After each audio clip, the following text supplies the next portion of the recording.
Hello students, this is our first video of सैनिक school in which I will cover the English grammar। ये हमारी सैनिक school की first video होगी जिसमें हम कवर करेंगे इंग्लिश ग्रामर को।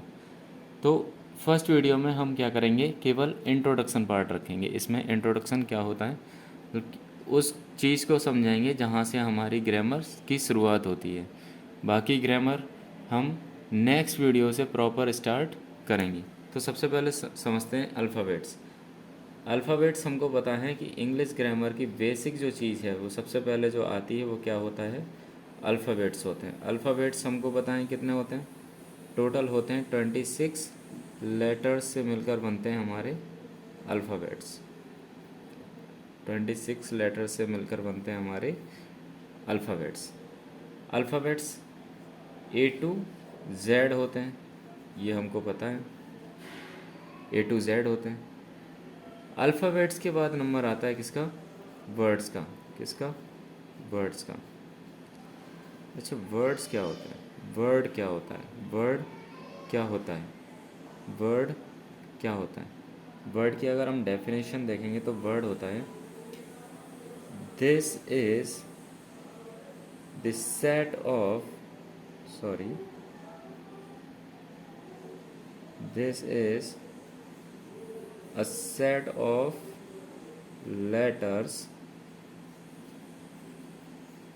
letters which give us the complete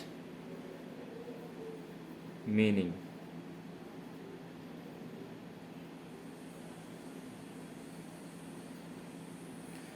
मतलब वर्ड्स वो लेटर्स का सेट होते हैं जहाँ से हमें कंप्लीट मीनिंग मिल जाए। मतलब 26 लेटर्स हैं, 26 लेटर्स हैं, हम इनमें से लेटर्स को यूज़ करें और एक सेंस भरा कोई वर्ड बना दें जिसमें सेंस निकल के आ जाए। मैंने लिखा एग्ज़ाम्पल में अगर मैं ले लूँ, अगर मैंने लिखा बोर्ड, तो बोर्ड से आप क्या समझेंगे, बोर्ड से आप क्या समझेंगे, जिस पर मैं आपको पढ़ा रहा हूँ, जिस पर मैं आपको पढ़ा रहा हूँ। क्या इससे हम पेन समझेंगे, क्या पेंसिल समझेंगे, ऐसा कुछ होगा क्या? ऐसा नहीं होगा ना। बोर्ड से हमारा सीधा आइडिया जाएगा किस पर, बोर्ड पर, बोर्ड पर जो हमारा, जिस पे हम अभी पढ़ रहे हैं। मैंने बोला मार्कर, मैंने बोला मार्कर, मार्कर से क्या समझेंगे आप, जिससे मैं आपको पढ़ा रहा हूँ, मतलब जिससे मैं राइट कर रहा हूँ, ये क्या है, मार्कर है। ये कंप्लीट मीनिंग दे रहा है। हमने सेट ऑफ वर्ड लेटर्स उठाए, B O A R D, ये क्या है, लेटर्स हैं, और इन लेटर्स से हमने एक वर्ड बनाया। और वो वर्ड कब बना, जब उससे कंप्लीट सेंस निकल कर आ गया। वैसे ही MARKER, इन लेटर्स को उठाकर जब हमने एक साथ रखा तो यहाँ से एक वर्ड निकल के आया जिसको हमने बोला मार्कर। और मार्कर से हम समझते हैं वो इंस्ट्रूमेंट जिससे हम राइट करते हैं। बोर्ड मतलब वो इंस्ट्रूमेंट जिस पर हम राइट कर रहे हैं, जिससे हम पढ़ाई कर रहे हैं, है ना। मैंने बोला कार, कार तो देखी होगी ना, कार, CAR, कार। तो कार से हम समझ गए क्या, एक ऐसी मशीन जिससे हम ट्रैवल करते हैं, जिसको हम ट्रांसपोर्ट के लिए यूज़ करते हैं, वो हो गया कार। फोर्थ, अगर मैं इसमें एग्जांपल ले लूँ किसका, हम अपनी डेली लाइफ में एग्जांपल ले लेते हैं किसका, स्कूल का। स्कूल, स्कूल, तो हमने इसमें लेटर्स क्या यूज़ किए, SCHOOL। यहाँ पे ओ डबल बार यूज़ किया है, लेकिन क्या इससे कोई सेंस नहीं बना, इससे सेंस बना। क्या सेंस बना हमारा, कि हम कर रहे हैं स्कूल की बात, तो ये कंप्लीट मीनिंग दे दे रहा है। अगर मैं इसकी जगह पर, अगर कोई ऐसा वर्ड यूज़ कर लेता हूँ, अगर कोई ऐसे लेटर्स यूज़ कर लेता हूँ जहाँ से मीनिंग नहीं निकलता है, तो क्या उसको वर्ड बोलेंगे? अगर कोई ऐसे लेटर्स का यूज़ कर लेता हूँ जहाँ से कोई मीनिंग ना निकले, तो उसको क्या वर्ड्स बोलेंगे? जैसे मैंने बोला RCAM, लेटर्स तो ये भी हैं, सेट ऑफ लेटर तो ये भी है। पर क्या कोई मीनिंग निकल रहा है यहाँ से? कोई मीनिंग निकल रहा है? कोई मीनिंग निकल रहा है? आप बता सकते हैं कि यहाँ से हम क्या समझ सकते हैं? क्या किसकी बात कर रहे हैं? नहीं समझ सकते। मैंने बोला एल ए,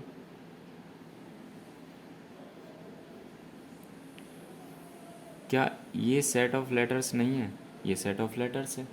बट क्या यहाँ से कोई मीनिंग निकल रहा है?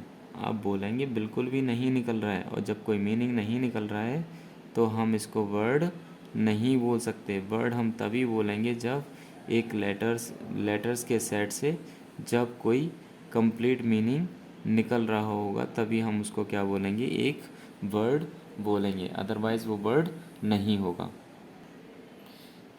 हमने पढ़े वर्ड्स। वर्ड्स के बाद में आते हैं सेंटेंसेस। सेंटेंसेस जो हम आपके डेली लाइफ में यूज़ करते हैं, सेंटेंसेस। लेकिन सेंटेंसेस का मीनिंग क्या होता है वो हम अभी नहीं पढ़ेंगे। उससे पहले हम जानते हैं वर्ड्स से मिलकर बनता क्या है। वर्ड्स से मिलकर सेंटेंसेस बनते हैं और इससे ही तैयार होती है हमारी क्या? Parts of speech. मतलब जो हम डेली लाइफ में जो लैंग्वेज यूज़ करते हैं उसमें क्या क्या हमारे स्ट्रक्चर, क्या क्या कंपोनेंट्स होते हैं वो हम पढ़ते हैं। तो इसको बोलते हैं parts of speech. Parts of speech क्या होते हैं? पार्ट्स ऑफ स्पीच, सबसे पहले हम पार्ट्स ऑफ स्पीच में पढ़ेंगे क्या? नाउन। नाउन अगर बहुत ही कम शब्दों में हम बोलें तो नाउन का मतलब होता है जब हम किसी को नेम दे देते हैं, जब किसी की हम नेमिंग कर देते हैं। नेमिंग कर देते हैं। कोई बॉय है, उसको हमने नाम क्या दे दिया? राम, श्याम, घनश्याम, कुछ भी बोल लो, सब क्या है? नेम है। राम, श्याम, कुछ भी बोल लो। तो हमने ये क्या कर दिया? नेमिंग कर दी। क्या कर दिया? नेमिंग कर दी। इसको बोलते हैं नाउन। सेकंड आता है प्रोनाउन। प्रोनाउन। प्रोनाउन क्या होते हैं? प्रोनाउन होते हैं जब हम नाउन को रिप्लेस करते हैं। नाउन की जगह पर हम जब कोई वर्ड का यूज़ करते हैं तो उसको बोलते हैं प्रोनाउन। इसका मतलब होता है replacing the noun. Replacing, replace noun. Then third number पे हम अगर देखेंगे तो इसके आएगा वर्ब। वर्ब। वर्ब का यूज़ क्या होता है? वर्ब का यूज़ करते हैं हम एक्शन को दिखाने के लिए। एक्शन को दिखाने के लिए हम डेली लाइफ में जो भी कार्य करते हैं, हम डेली लाइफ में जो भी कार्य करते हैं वो हम इंग्लिश में बोलते हैं उनको एक्शन। और वर्ब का सीधा ही मतलब होता है एक्शन को बताना।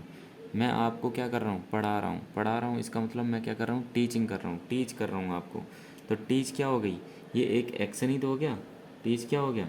एक एक्शन ही तो हो गया। मैं क्या कोई कार्य नहीं कर रहा हूँ, मैं कोई कार्य कर रहा हूँ। क्या कर रहा हूँ? टीच कर रहा हूँ, पढ़ा रहा हूँ। और आप लोग क्या कर रहे हैं? पढ़ रहे हैं। तो आप लोग का कार्य क्या हो गया? आप लोगों का कार्य क्या हो गया? आपकी एक्शन क्या हो गई? स्टडी हो गई। क्या हो गई? स्टडी हो गई। तो ये क्या है? वर्ब है। क्या है? वर्ब है। फोर्थ नंबर पे हमारा आता है जब जो हम स्टडी करेंगे वो करेंगे एडजेक्टिव। एडजेक्टिव। एडजेक्टिव क्या होते हैं? एडजेक्टिव क्वालिफाई करते हैं किसको? नाउन को। एडजेक्टिव क्वालिफाई करते हैं किसको? नाउन को। और हमने क्या पढ़ा? नाउन। नाउन की जगह को हम रिप्लेस करते हैं किससे? प्रोनाउन से। तो जब नाउन को क्वालिफाई कर रहा है तो प्रोनाउन को भी करेगा, क्योंकि नाउन की जगह पे ही कौन आ रहा है? प्रोनाउन आ रहा है। तो जब नाउन को क्वालिफाई कर रहा है एडजेक्टिव तो प्रोनाउन को भी करेगा। तो एडजेक्टिव के बाद में आता है हमारा एडवर्ब। और एडवर्ब क्या करता है? एडजेक्टिव के बाद आता है क्या हमारा? एडवर्ब। और एडवर्ब क्या करेगा? एडवर्ब क्वालिफाई करता है किसको? एडवर्ब क्वालिफाई करता है। क्वालिफाई का मतलब क्या होता है? क्वालिफाई का मतलब अगर कोई हम सेंटेंस में नाउन और प्रोनाउन यूज़ कर रहे हैं तो उसकी क्या विशेषताएं हैं वो बताता है एडजेक्टिव। और एडजेक्टिव के बाद आता है एडवर्ब, जो क्वालिफाई करता है किसको? किसी भी वर्ब को। वर्ब के साथ साथ एडजेक्टिव को और एडजेक्टिव के साथ साथ ये खुद को भी क्वालिफाई करता है, मतलब एडवर्ब को भी क्वालिफाई करता है। कौन? एडवर्ब। कौन? एडवर्ब। ठीक है। एडवर्ब्स अगर हमें सेंटेंस के अंदर जानने हैं तो हम 3 वर्ड्स का यूज़ भी कर सकते हैं। क्या? When, where and how. अगर इन 3 वर्ड्स का आंसर हमें मिल रहा है सेंटेंस से तो हम कह सकते हैं वो क्या होगा? एडवर्ब होगा। इसके बाद आता है क्या?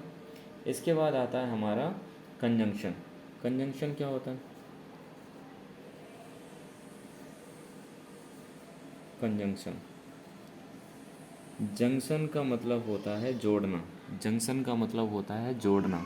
तो कंजंक्शन का मतलब होगा जब 2 वर्ड्स, 2 वर्ड्स और 2 और मोर वर्ड्स, जब कोई वर्ड जोड़ता है तो उसको बोलते हैं कंजंक्शन। जैसे मैंने लिखा राम एंड श्याम। राम एंड श्याम। तो राम को जोड़ रहा है, राम को जोड़ रहा है। कौन जोड़ रहा है? एंड जोड़ रहा है। कौन जोड़ रहा है? एंड जोड़ रहा है। तो एंड को हम क्या बोलेंगे? कंजंक्शन बोलेंगे। क्या बोलेंगे? कंजंक्शन बोलेंगे। क्या बोलेंगे? कंजंक्शन बोलेंगे। क्योंकि एंड जो है वो किसको जोड़ रहा है? राम को श्याम से जोड़ रहा है। ठीक है। इसके बाद आता है हमारा 7 नंबर पे। 7 नंबर पे आता है हमारा प्रपोजिशन। क्या आता है? प्रपोजिशन।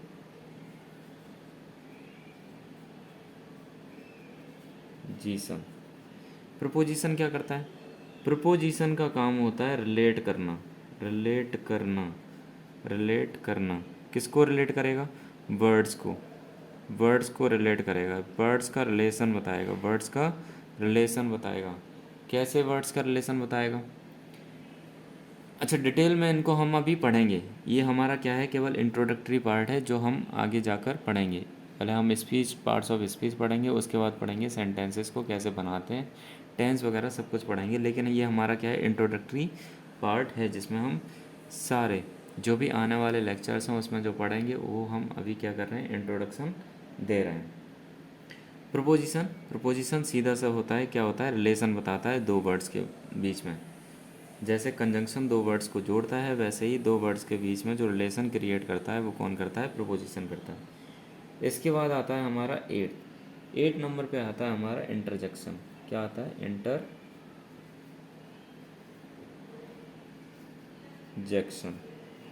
इंटरजेक्शन। इंटरजेक्शन का काम क्या होता है? इंटरजेक्शन का काम होता है हमारी सडन फीलिंग, जो हमें सडन फीलिंग आती है, अचानक से जो फीलिंग आती है उसको हम जिन वर्ड्स में एक्सप्रेस करते हैं उनको हम बोलते हैं इंटरजेक्शन। और इंटरजेक्शन जो होता है वो किस सिंबल से डिनोट किया जाता है? एक्सक्लेमेटरी मार्क्स से। और एक्सक्लेमेटरी मार्क्स भी हमने सुने होंगे कि एक्सक्लेमेटरी मार्क्स ही करते हैं, हमारे फीलिंग्स को बताने का काम करते हैं। जैसे हम सैड हैं, हैप्पी हैं, या फिर सरप्राइज़ हैं। कोई लेके आया आइसक्रीम, मम्मी पापा लेकर आए क्या? आइसक्रीम, कि बेटा आइसक्रीम आई है, सरप्राइज़ दे दिया उन्होंने, तो हमारे मुंह से क्या निकलता है? अरे वाह। तो इसी को हम क्या बोलते हैं? इसी एक्सप्रेशन को हम क्या बोलते हैं? इंटरजेक्शन बोलते हैं। तो यहाँ तक का जो भी है वो पार्ट क्लियर हुआ होगा। आगे अगले पार्ट में हम नाउन से स्टार्ट करेंगे हमारी सैनिक स्कूल की इंग्लिश ग्रामर को। तब तक के लिए tata bye bye, thank you.